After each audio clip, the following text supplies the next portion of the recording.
My name is Susie Hart, and I am 32 years old. If you had asked me back in early 2018 to describe my life, I would have told you I was lucky. Not win the lottery lucky, but normal lucky. A decent apartment, a contract job that paid the bills and let me work from home part of the month, and a husband who, from the outside, looked like a catch. My husband, let's call him Caleb, was 30, polished, and charismatic. Director at a technical sales firm, the kind of man who knew which fork to use at the company dinner and how to make a room full of executives laugh. We'd been married 3.5 years. We met 5 years earlier at a friend's barbecue. It was one of those sticky summer nights where everyone smelled like smoke and sunscreen. I remember noticing him because he made space for me at the crowded picnic table and said, "Hey, you look like you got stuck with the worst seat. Switch with me." I laughed. And just like that, conversation flowed. He liked that I was a little blunt, a little rough around the edges. I liked that he seemed so sure of his path. Within weeks, we were living in that dizzy, stupid phase where you can't keep your hands off each other and you text even when you're in the same room. We married 8 months later and moved into a big apartment while saving for a house. For the first 3 years, I would have put our marriage in the honestly pretty good category. Not perfect, no marriage really is, but good enough that I didn't lie awake at night wondering who I'd married. Then things shifted. It wasn't one big fight. It never is. It was a series of tiny, almost invisible cuts. Caleb's hours got longer. "It's just the role," he'd say, loosening his tie while I sat on the couch with my laptop, finishing a report.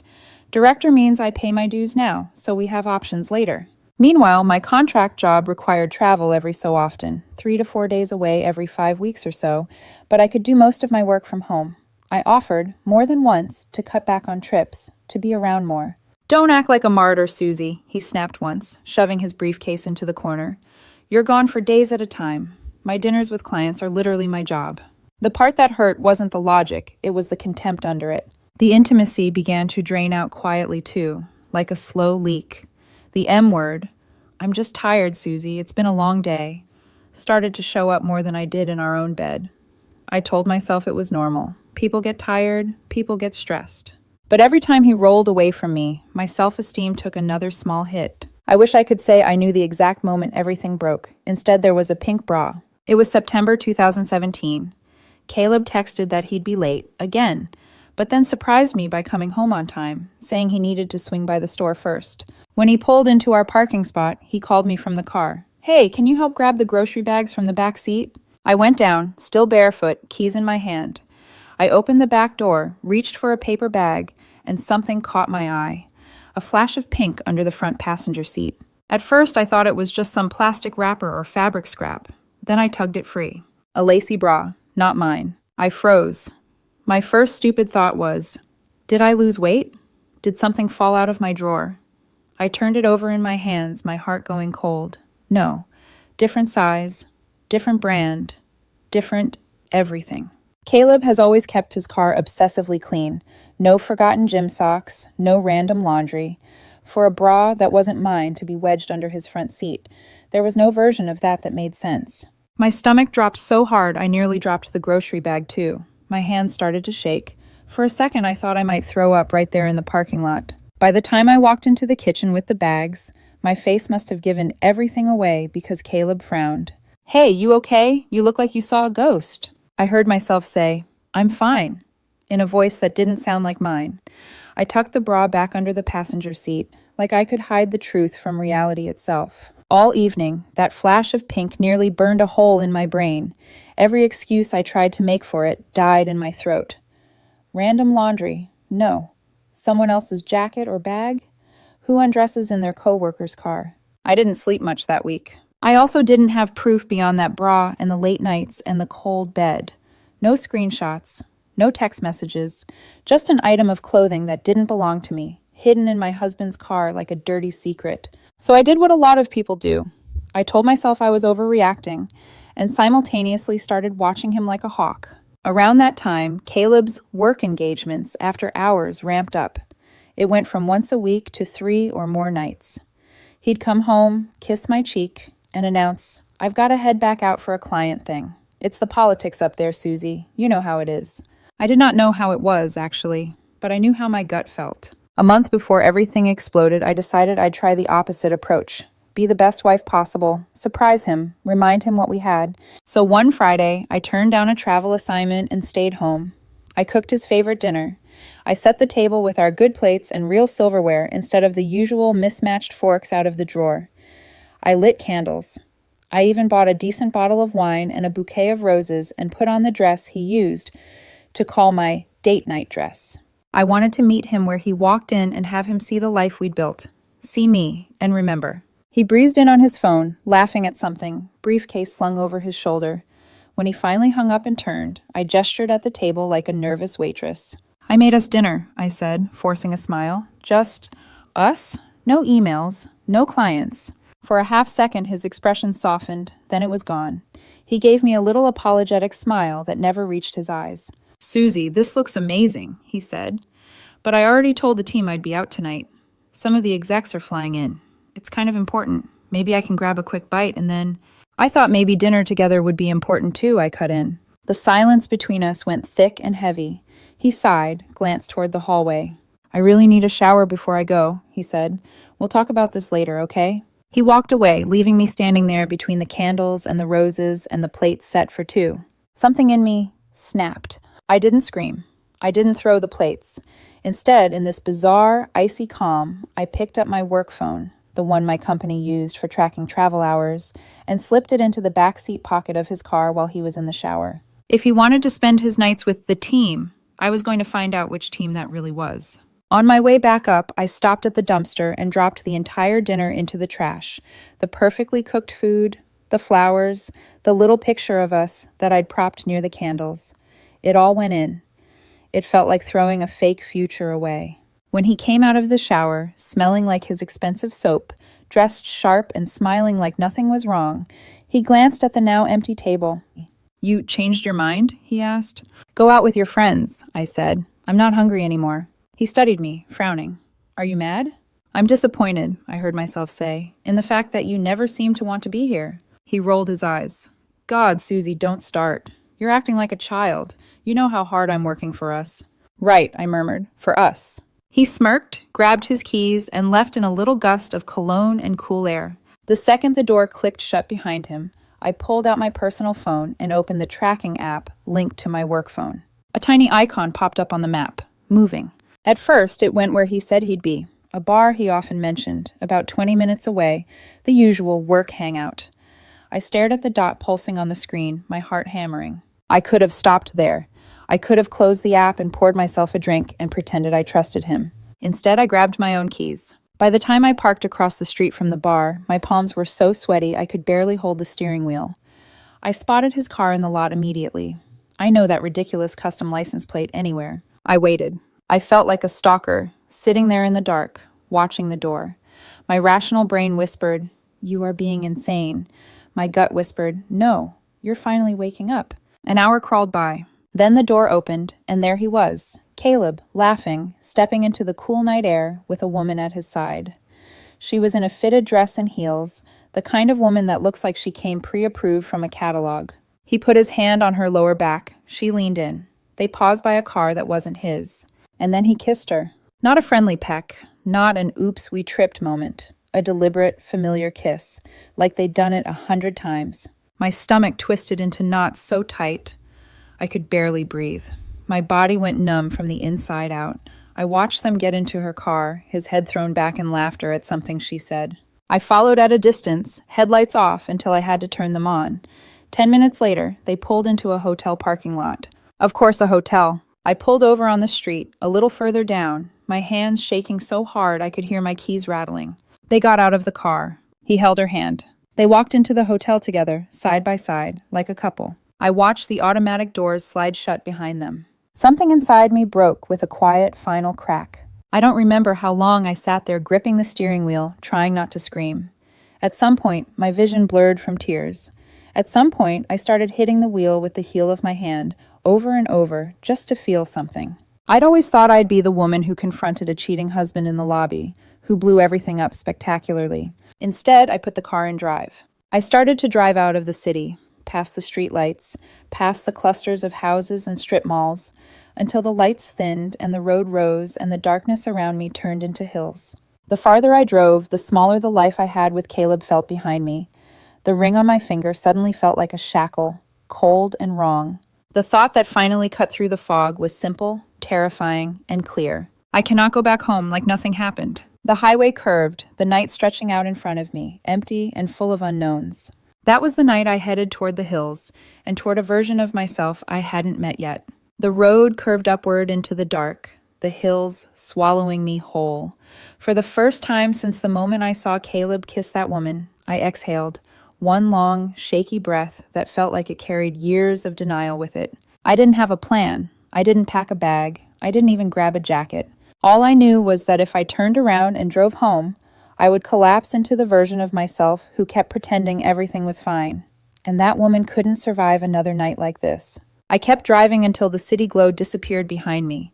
The silence became loud, almost violent in my ears.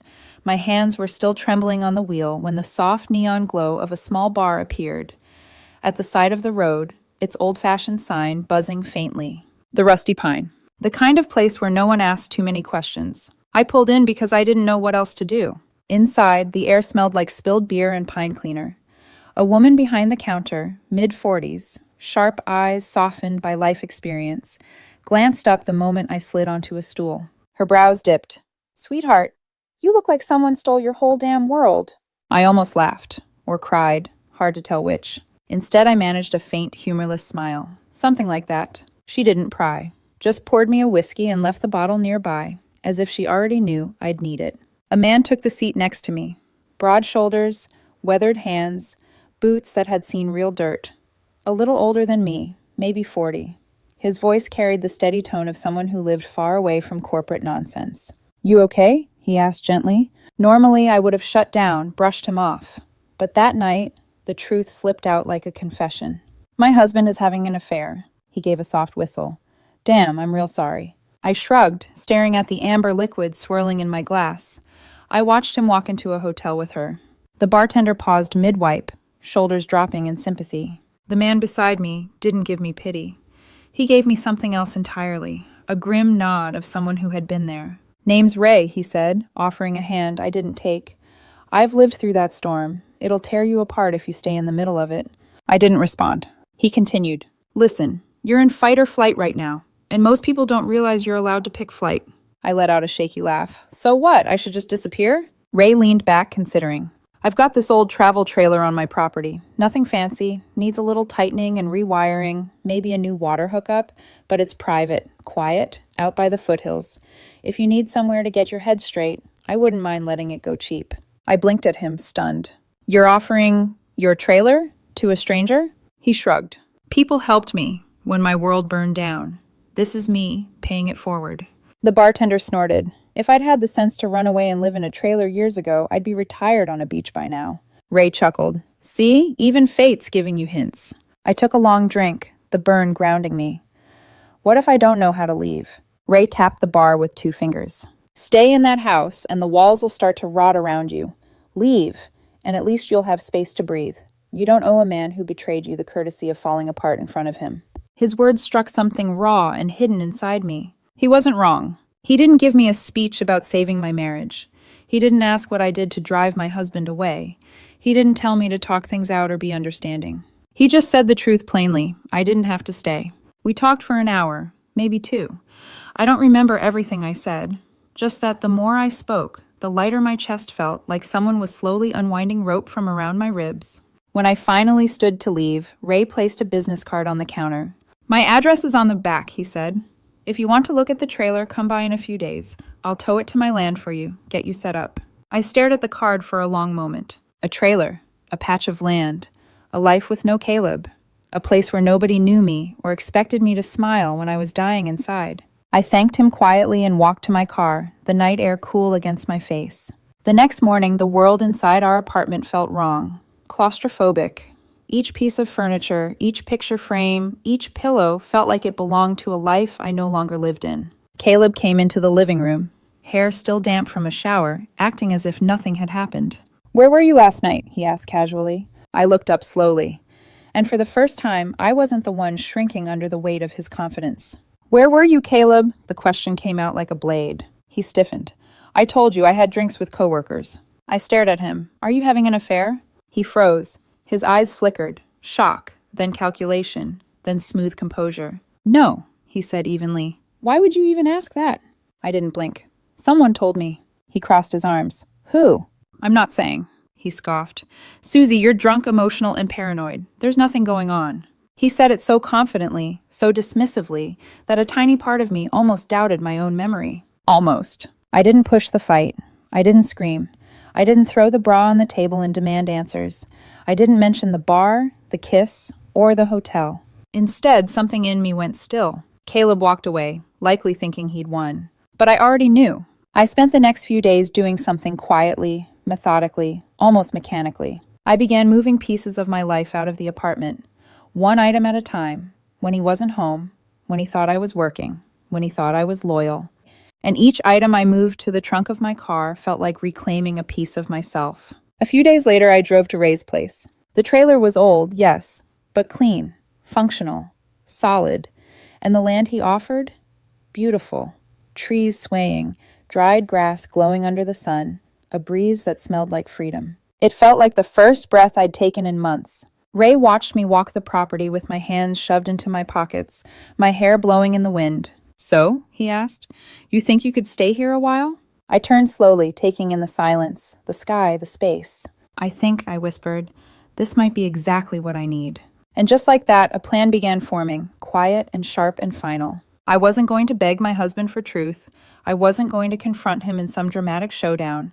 I wasn't going to wait for him to admit what I already knew. I was going to leave. Slip out of the life he had ruined without ever giving him a chance to rewrite the story. The hills felt like they were waiting for me, and I was ready. Caleb told me about his upcoming work trip the following week as casually as someone mentioning they were picking up dry cleaning. "Executive offsite," he said, scrolling through his phone. 3 days. I'll be back Friday afternoon." I didn't ask who was going. I didn't need to. The moment he left for that trip, that was going to be my moment. He kissed my cheek lightly before heading out with his suitcase Friday morning. "You good?" he asked. "Yeah," I said. "Safe travels." If he noticed anything strange in my tone, he didn't show it. He was out the door within seconds. His footsteps down the hallway, the elevator ding, silence. And then my heart finally unlocked. I moved fast. I had been preparing for this quietly, piece by piece, boxes hidden in my car, clothes moved in small bundles, toiletries replaced with cheap duplicates so he wouldn't notice anything missing. But now, it was time for the final sweep. I walked through the apartment slowly, the way you walk through an old childhood home, knowing you'll never see it again. The couch where we ate dinner while watching shows. The bathroom where I cried after he rejected me over and over. The kitchen counter where I used to leave little notes for him he never acknowledged. I pulled open drawers, grabbed only essentials, documents, laptop, chargers, the jewelry I actually cared about, a few photos, a duffel bag of clothes. Everything else, furniture, decor, all the things we bought for our future, he could keep it. It felt tainted now anyway. On the kitchen table, I placed my wedding ring, cold, small, suddenly meaningless, on top of a simple note I had rewritten at least 10 times. I hope it was worth it. Nothing more. Nothing less. Not because I didn't have more to say, I had entire novels of rage to unload, but because he didn't deserve my pain, my explanations, or my heartbreak. I walked out with the last bag, locked the door behind me, dropped the key in the mailbox slot, and didn't look back. Driving to Ray's land felt different this time. I wasn't fleeing, I wasn't spiraling. I was leaving. I was choosing myself. Ray was waiting by the trailer when I pulled up, leaning against his truck with a jug of water and a toolbox at his feet. "Full jump today?" he asked, reading my face instantly. I nodded. "Full jump." He gave a low whistle. "All right then, let's get you set up." He helped tow the trailer to the spot I'd picked the week before, near the tree line, with a sliver of mountain view, through a gap in the branches. We hooked up the water line, power, checked the propane, and made sure the small heater worked. By the time the sun began dipping behind the hills, I was inside, sitting on the small, built-in couch, surrounded by the smell of pine and old wood. My heart still hurt, yes, but for the first time in a long time, I felt like I could breathe. Caleb's text started a few hours later. "Caleb, hey, landed. What are you up to?" I turned my phone face down. A few hours passed. Then, "Caleb, Did you take your charger? Mine's missing. Susie? Everything okay? By midnight, the tone changed. Caleb, where are you? Answer me. I turned my phone off. The next morning, Ray came by to drop off a few extra supplies and check on the water heater.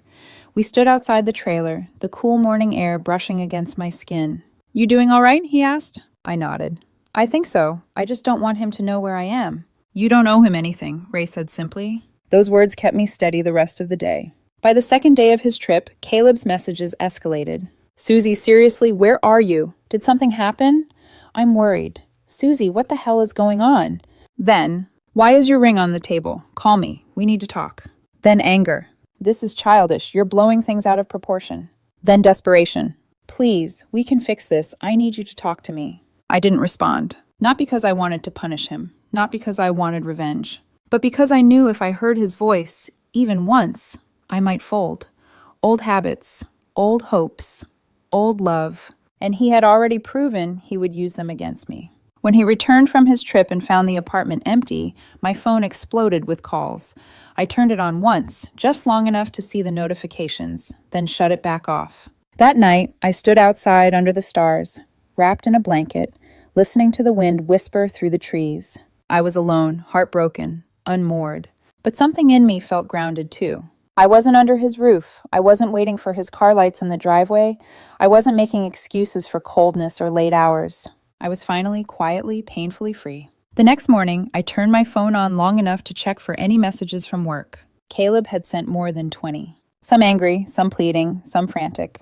And then finally, one that broke the lie he had clung to. Caleb, I'm sorry. There was someone, but it wasn't serious. I got caught up in work stuff and stress. I made a mistake. Please come home. I stared at the screen until the letters blurred. A mistake. Months of lies, hotel rooms, stolen hours. A mistake. I turned the phone off again. Weeks went by. The world slowed down. The hills softened my breathing. I started running again, cooking again, sleeping again. Ray became a friend, someone steady, grounded, and respectful of boundaries. Life, in its quiet way, began healing me. And one morning, running along the narrow dirt trail near the creek, I saw a car pulled off to the side with a flat tire. A man, mid to late 20s, cute, sunburned, with messy hair and a sheepish grin, was struggling with the jack.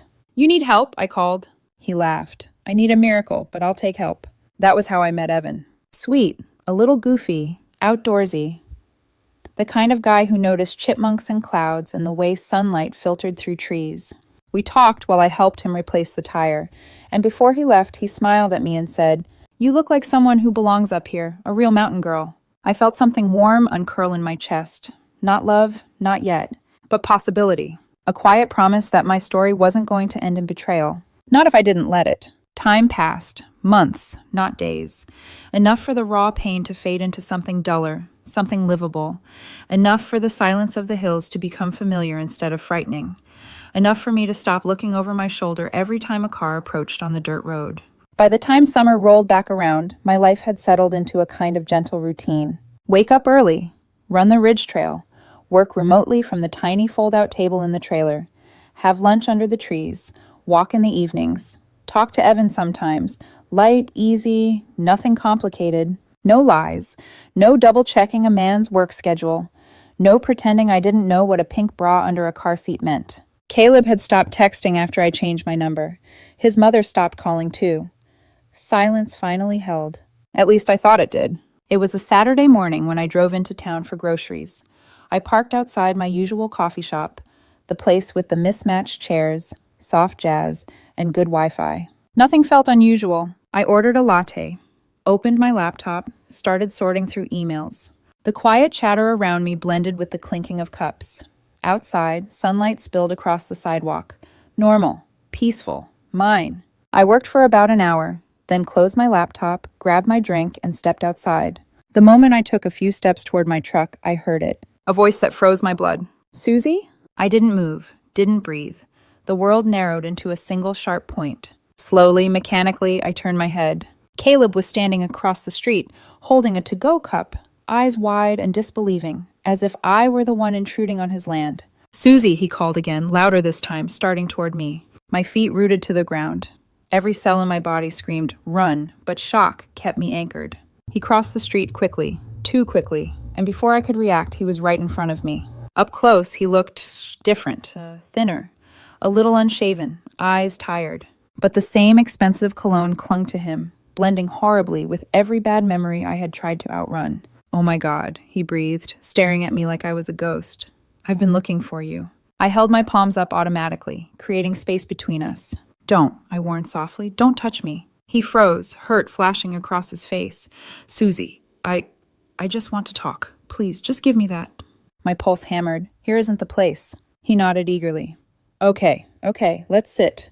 There's a bench over there." Against my better judgment, and because running would draw more attention, I followed him to a bench near the corner of the block.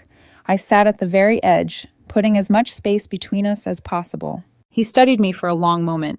"You look different," he said quietly. "Stronger, healthier, and your hair. God, you look beautiful." I stared at him, unmoved. Flattery isn't going to work. He swallowed hard. I deserve that. Silence stretched. Finally, he spoke again. His voice cracked.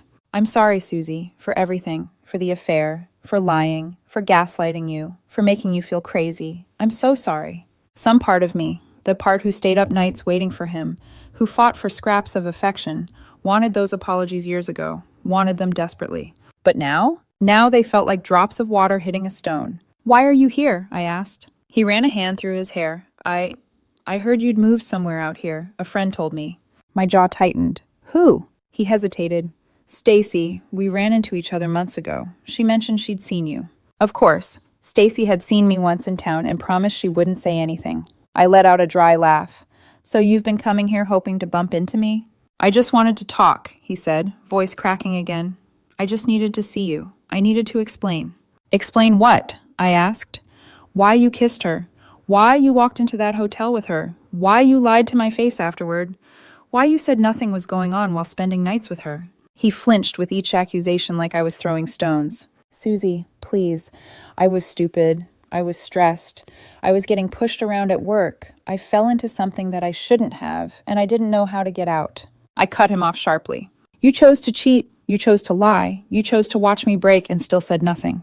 Tears filled his eyes. "I know. And karma came for me, Susie. Hard." He talked about the fallout, how HR discovered the affair, how his affair partner had a fiancé who exposed everything, how Caleb was reprimanded, demoted, nearly fired, how the woman he cheated with turned on him, blaming him for everything. "I lost my job," he said, voice low. "I lost my home. I lost you." There it was, the truth behind his sudden humility. He wasn't here for closure. He was here because he wanted something back. The version of me who held him together. The version who loved him through everything. The version who would forgive. I folded my arms tightly. "What do you want from me, Caleb?" He stared at me with painful desperation. "A second chance," he whispered. "I want to fix things. Start over. I love you, Susie. I didn't realize how much until you were gone." I blinked at him slowly. "Caleb, you don't love me," I said softly. "You miss what I did for you. You miss who I was to you. You don't miss me." He shook his head violently. "No, I miss you. I miss us. Please, let me take you to dinner. Just one dinner. Talk to me. I want to make this right." I exhaled shakily. One dinner couldn't undo a lifetime of damage. But running away again wasn't strength, it was fear. So I nodded, but firmly added, "One dinner, public place, and you're not coming anywhere near where I live." He smiled with relief. Too much relief. "Of course, anything you want." Dinner was tense. We ate at a quiet little restaurant with a patio, the sun setting behind the buildings. Caleb talked too much about therapy, regret, mistakes, missing me, wanting to rebuild. I barely touched my food. He kept leaning forward, eyes searching mine. "You feel it too, don't you?" he whispered at one point. "This connection, it's still there." I looked down at my hands. "No," I said honestly. "What I feel is closure." His face fell, but he didn't stop trying. Not when we stood up. Not when he walked me toward his car. Not when he reached for my hand and I pulled away. "Susie, please see me again. Please." I shook my head. "I'll think about it." He latched onto those words like a lifeline. I didn't correct him. When he leaned in for a hug, I stepped back sharply. "No," I said. Pain flashed across his face before he masked it with a tight smile. "Okay," he whispered. "I'll email you. I promise I won't push." He left. And I stood there on the sidewalk, breathing hard, feeling something strange. Not love, not longing, not fear. Just relief. Because seeing him again made one thing undeniable. I was never going back. Not to him, not to that marriage, not to that version of myself. The hills were waiting for me, and I knew exactly where I belonged. He emailed that night. A long, rambling message filled with apologies, declarations, and promises. The kind of letter a man writes when he's drowning and sees you as the only shoreline left. I read it once, then closed my laptop. The next morning, another email waited for me, then another and another. They became daily, sometimes twice a day, always emotional, always dramatic, always begging. I can't stop thinking about you. I'm willing to start over from zero. We can move somewhere new, just the two of us. Tell me what it would take to win you back. It was suffocating. I didn't reply, not at first. I focused on my routines, on my breathing, on the early morning light through the trees, on work, on little pockets of peace, on Evan, who texted me photos of sunrise hikes and blurry squirrels.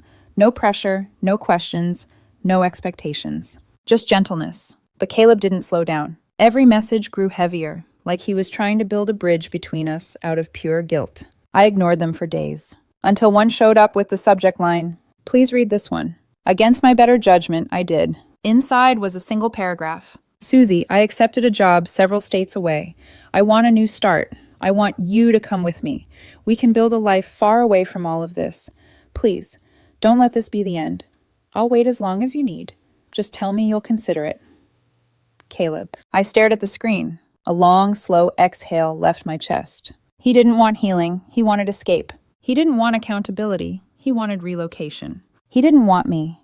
He wanted the version of me who made his life easier. And suddenly, I knew exactly what needed to be said. So I opened a new email and typed. It wasn't emotional, it wasn't cruel, it wasn't poetic or angry. It was clear. "Caleb, I'm not coming with you. I'm not reconciling. I'm not interested in rebuilding what you destroyed.